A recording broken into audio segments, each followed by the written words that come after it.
अस्सलाम वालेकुम। Last class के अंदर हम लोगों ने कुछ रूल्स देखे थे इमेज फॉर्मेशन के फॉर द स्फेरिकल मिरर। आज हम लोग लेंसेस के लिए बात करने वाले हैं और पर्टिकुलरली अगर आप देखें तो मैंने कॉन्वेक्स लेंस का नाम लिखा है क्योंकि जिस तरह से मिरर्स के अंदर हमारे पास वो मिरर लिया गया था जो रियल इमेजेस प्रोड्यूस करता है, जैसे कि कॉनकेव, इसी तरह लेंसेज में भी हमने कॉन्वेक्स लिया है। बेसिकली कॉन्वेक्स हमारे पास एक कन्वर्जिंग लेंस होता है, ठीक है, और कॉनकेव हमारे पास एक डाइवर्जिंग लेंस होता है। लेकिन उससे भी पहले मैं आपको बताता चलूं कि लेंस होता क्या है। जिस तरह मिरर के बारे में बात की थी और हमने ये कहा था कि मिरर जो है वो एक रिफ्लेक्टिंग सरफेस है, ठीक है, जो लाइट को बाउंस बैक करता है। पीछे से बैक एंड से एक सरफेस पॉलिश्ड होती है जो कि कभी कभी सिल्वर नाइट्रेट या फिर मर्करी एमलगम की पॉलिश होती है। मर्करी एमलगम भी आपके पास एक तरह का एलॉय है, ठीक है। तो इसी तरह से लेंसेज भी हमारे पास एक ट्रांसपेरेंट ग्लास या किसी प्लास्टिक के पीस का टुकड़ा होता है जो कि बेंडिंग प्रोवाइड करता है। बेंडिंग क्या होती है कि जब भी लाइट आती है वो अपना मीडियम चेंज करती है तो वो लाइट के पाथ को डेविएट कर देता है, ठीक है। तो वो जो लाइट के पाथ के अंदर डेविएशन है वो बेंडिंग ऑफ लाइट कहलाती है। बेंडिंग क्यों होती है? क्योंकि लाइट जब मीडियम चेंज करती है तो डेंसिटी चेंज होती है मीडियम की, उसकी वजह से लाइट स्लो डाउन हो जाती है। स्लो डाउन होने की वजह से उसकी वेवलेंथ पे भी इफेक्ट आता है, लेकिन उसकी फ्रिक्वेंसी और उसके कलर में कोई फर्क नहीं आता। बाकी कितना बेंड करेगी लाइट वो डिपेंड करता है मटेरियल मीडियम की डेंसिटी के ऊपर, जिसको स्नेल्स लॉ के जरिए रेट ऑफ बेंडिंग यानी रिफ्रैक्टिव इंडेक्स के थ्रू कैलकुलेट किया जाता है। अब वो हर मटेरियल मीडियम का अलग अलग होता है। वाटर का 1.33, ग्लास का 1.5, बाकी डिपेंड करता है कि कौन सा ग्लास है, रूबी है या फ्लिंट है। इसके अलावा रूबी क्रिस्टल का अलग होता है, डायमंड का अलग होता है।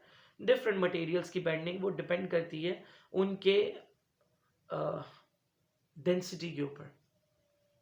अच्छा जी, अब बात कर लेते हैं रूल्स के ऊपर। जिस तरह मिरर्स के थ्रू इमेज फॉर्मेशन के 4 रूल्स थे, लेंसेज के थ्रू इमेज फॉर्मेशन के 4 रूल्स हैं, लेकिन यहाँ पर मैं आप लोगों को ये बताता चलूँ सबसे इंपॉर्टेंट बात कि यहाँ F2 2F2 क्यों लिखा हुआ और F1 F2 F1 क्यों लिखा हुआ है।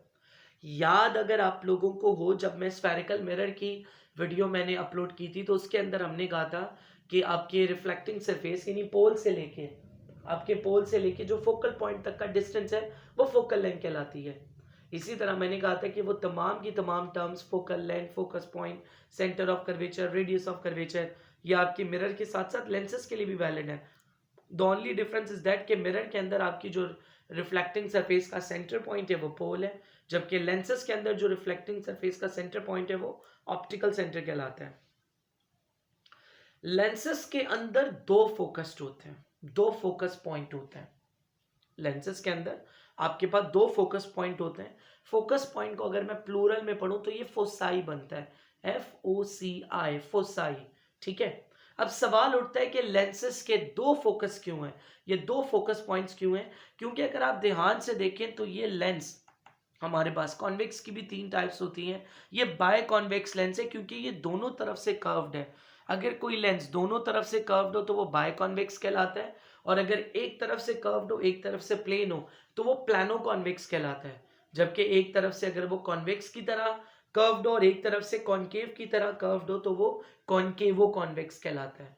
तो लेंसेज की 3 टाइप्स होती हैं, बाय कॉन्वेक्स, प्लानो कॉन्वेक्स और कॉन्केवो कॉन्वेक्स। नॉर्मली हम जो रिफ्रैक्शन को देख रहे होते हैं या केसेस को देखेंगे हम बाय कॉन्वेक्स लेंस यूज करेंगे। अब जरूरी थोड़ी है कि लाइट यहीं से आए तो बेंड करे, बल्कि लाइट अगर यहाँ से आए तो भी तो बेंड हो सकती है। तो इसका मतलब ये है कि दोनों सरफेसेस, बाय कॉन्वेक्स लेंस की अगर बात की जाए तो उस लेंस की जो दोनों सरफेसेस हैं वो दोनों कर्व्ड सरफेसेस हैं, दोनों कॉन्वेक्स पार्ट को रिप्रेजेंट कर रही हैं। और जब वो दोनों सरफेसेस आपके पास कर्व्ड हैं, ठीक है, तो उसकी वजह से लाइट किसी भी सरफेस से आए लाइट ने बेंड होना है। यही रीजन है कि आपके पास लेंसेज के अंदर 2 फोकस्ड होते हैं, ठीक है, जिन्हें हम फोसाई भी बोलते हैं। इधर this can be curved surface और इधर दिस कैन बी।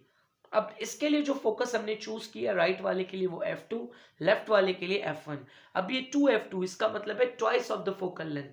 अगर आप लोगों को स्फेरिकल मिरर्स वाली वीडियो याद हो तो उसमें मैंने कहा था कि half of the radius of curvature equals to focal length होता है। तो इसी तरह से अगर आप फोकल लेंथ को भी डबल कर दें तो वो आपके पास रेडियस ऑफ कर्वेचर बन जाता है। और रेडियस ऑफ कर्वेचर का मतलब होता है मिरर के अंदर पोल से लेके सेंटर ऑफ कर्वेचर का फासला, जबकि लेंसेज के टर्म्स में ऑप्टिकल सेंटर से सेंटर ऑफ कर्वेचर तक का फासला। तो बेसिकली ये जो 2f2 है, ये जो 2f1 है, ये रेडियस ऑफ कर्वेचर को शो कर रहा है, यानी इन शॉर्ट ये आपके सेंटर ऑफ कर्वेचर को शो कर रहा है अगर मैं इसकी मेजरमेंट ऑप्टिकल सेंटर के जरिए लूं।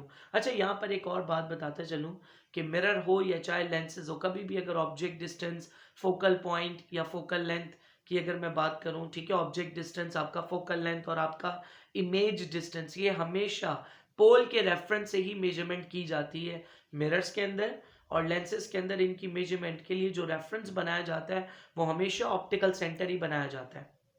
तो पहला रूल हमें ये कहता है कि अगर कोई भी लाइट रे जो किसी ऑब्जेक्ट से आ रही है वो बिल्कुल parallel to the principal axis आ रही है, मतलब लाइट रे जब ऑब्जेक्ट से आ रही है तो वो इस तरह आ रही है कि वो बिल्कुल आपके प्रिंसिपल एक्सिस के साथ पैरेलल आती है।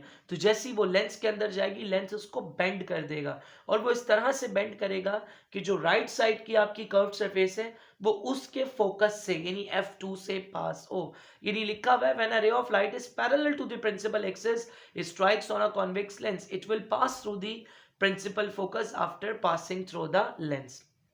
सेकेंड केस कहते हैं कि अगर किसी भी ऑब्जेक्ट से कोई लाइट रे आ रही है और वो इस तरह से आ रही है कि लेफ्ट वाले फोकस से वो गुजरे, ठीक है, किसी भी ऑब्जेक्ट से अगर कोई लाइट रे आ रही है और वो इस तरह आ रही है कि वो लेफ्ट वाले फोकस से गुजरे, और लेफ्ट वाले फोकस से गुजरने के बाद अगर वो लेंस को स्ट्राइक करती है तो लेंस उसको दोबारा बेंड करेगा, और लेंस उसको इस तरह से बेंड करेगा कि रिफ्रैक्टेड जो आपकी बेंडेड या रिफ्रैक्टेड रे ऑफ लाइट है वो इस तरह से आगे ट्रेवल करेगी कि वो प्रिंसिपल एक्सिस के साथ बिल्कुल पैरेलल मूव करेगी। लिखा हुआ भी है कि when a ray of light after passing to the principal focus it strikes on a convex lens, after passing to the lens it will parallel to the principal axis. Number 3 ये कह रहा है कि अगर कोई भी लाइट रे किसी भी ऑब्जेक्ट से आ रही है और वो लेंस के ऑप्टिकल सेंटर के ऊपर आके टकराती है तो वो जिस तरह आ रही है वो बिल्कुल उसी तरह अनडिफ्लेक्टेड आगे चली जाएगी, कोई बेंडिंग नहीं होगी।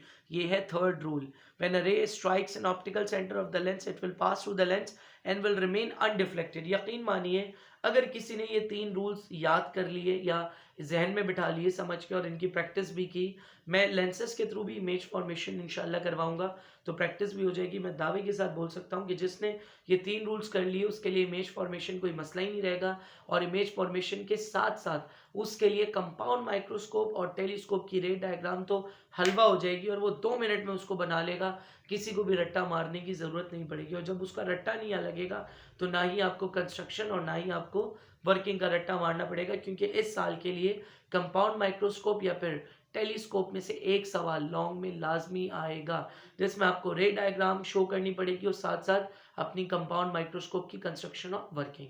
इंशाल्लाह आगे आने वाली वीडियोस के अंदर फॉर्मेशन पे ऑफ इमेजेस पे भी बात करेंगे। Thank you so much.